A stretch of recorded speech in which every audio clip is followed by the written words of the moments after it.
Before we start our lesson, I will ask you first, when you say communication, what comes to your mind? Communication, from Latin word communicare, meaning to share or to have something common. Communication is the exchange of thoughts, feelings, and expression. Another question, can you live without communication? That is impossible. Since then, there has been communication already.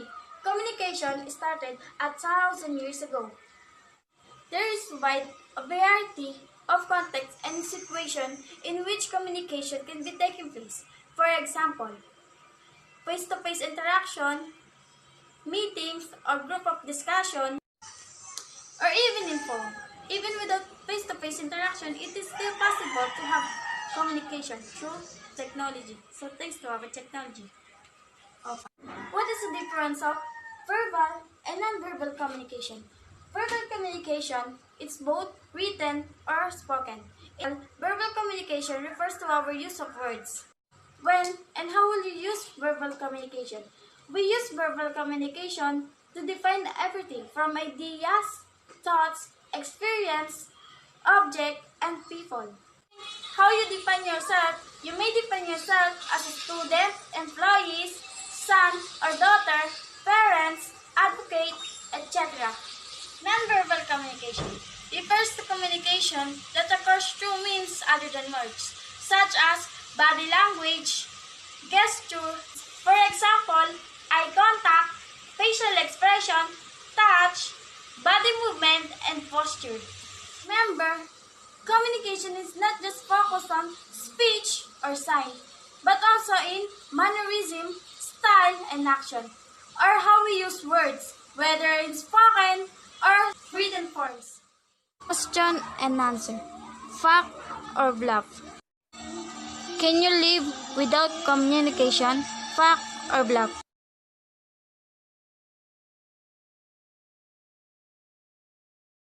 Communication involves two or more parties. Fact or bluff?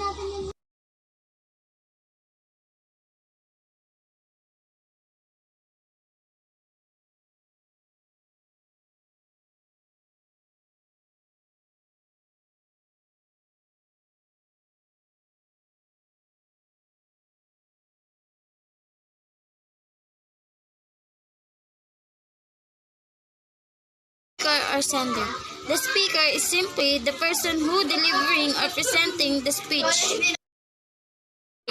It's a communication that is written, spoken, or signed. The medium means manner or method through which a message is sent to its intended receiver. Listener must hear and identify the speech sounds direct toward them, understand the message of those sounds, critically evaluate or assess that message. Response from the receiver which give the communicator an idea of how message is being received and whether it needs to be modified.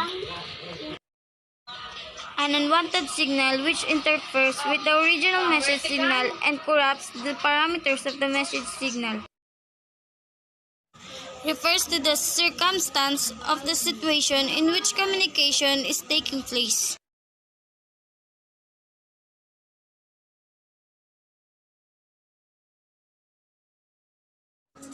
Function of communication. Why do we communicate?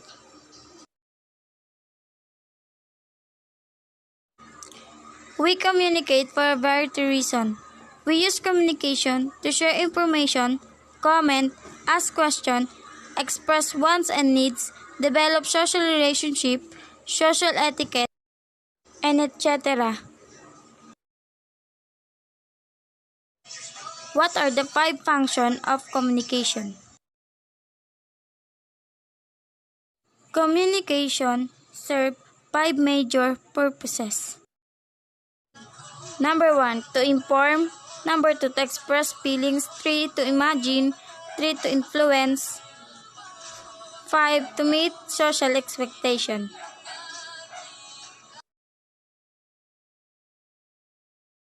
Communication is a message understood. The best way to define communication is if the message is understood by your listener.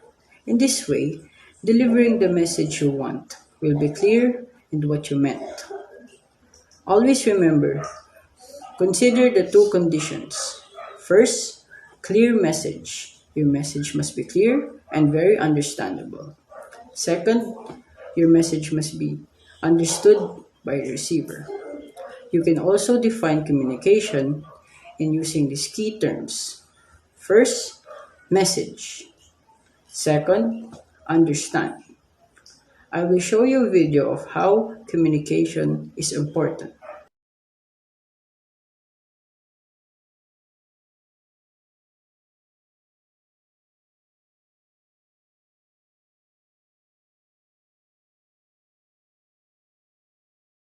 The message was not understood by the receiver, and that will cause to miscommunication.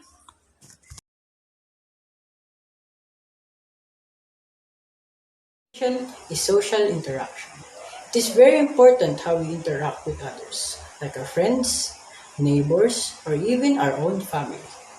It plays a huge role in our daily lives. We cannot live without communicating with others because we use this in expressing our feelings, exchange ideas, discuss problems, or arrive solutions. Example of interaction are selling, buying, transacting, negotiating, and teaching. And another example of this is communication of country by country. This is very important interaction of communication that might cause a tragic or even a war if misunderstood. Just imagine that we are not able to speak or interact with others. Such situations are very lonely or problematic without communication. Humans will vanish and die. Therefore, communication is very important in building and maintaining relationships. The communication process. There are times when we fail to communicate and experience misunderstandings or miscommunication. We may sometimes be misunderstood by the nonverbal actions that we project or incorporate in our speech when talking with people. Just like when we send text or chat, just like mentioned earlier, we are misinterpreted because those messages are often brief and devoid of emotion. Now let us talk about the communication process, about how does communication take place, about who are involved, and what processes are considered. By understanding the communication process, we can also avoid misunderstandings and or miscommunication. Take note that our everyday transactions with people follow the communication process. As we can see here, communication begins when the speaker, the source of communication, or the girl, responds to a stimulus and decides to encode or transmit it in a form of a message or a code through a particular channel or means of communication. The receiver, or the boy, decodes or interprets the message sent and responds accordingly based on his interpretation of the message. This response comes in the form of a feedback to the original source of communication or the sender. So it's kind of like a cycle. So as the communication transaction continues, the cycle also continues when the sender and the receiver sometimes exchanging roles to better understand each other. Sometimes there are barriers to communication that blocks the transmission or the message that sometimes lead to misunderstandings. Through this process, now we know that communication is systematic. With the advancement of technology, the exchange of information and messages in society has evolved and it has been a topic of several studies. Question and answer. Fact or bluff? Nonverbal communication is about language, both written and spoken. Fact or bluff?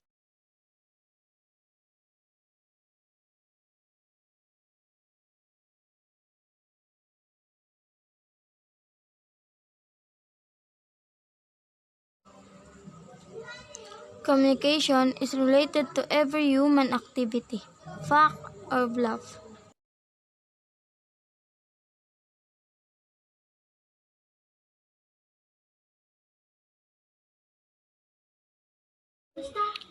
Verbal communication is a transmission of message or signal through a verbal platform, such as eye contact, facial expression, gesture, posture, and body language. Fact or bluff.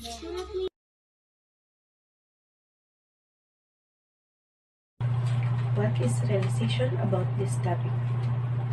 The communication is beginning of relationship.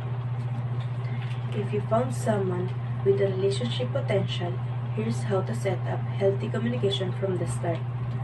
First, talk about the important things. Pag-usapan ang mga importanteng bagay. And second, respect. Respetuhin mo ang iyong mga nakakausap. And third, be real to yourself. Maging totoo ka sa iyong sarili. Mahalaga ang komunikasyon upang makapag-ugnayan sa ibang tao. What is communication and why do we communicate?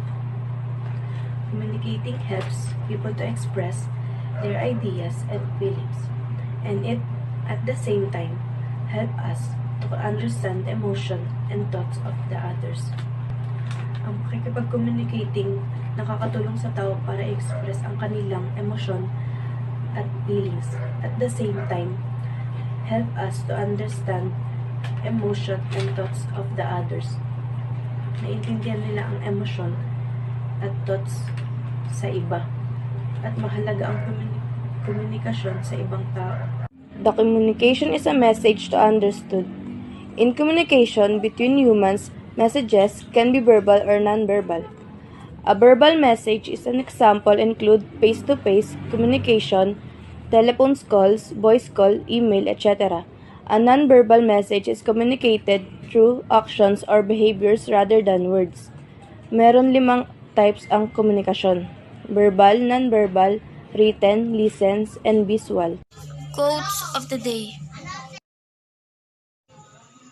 Communication is the beginning of relationship and success.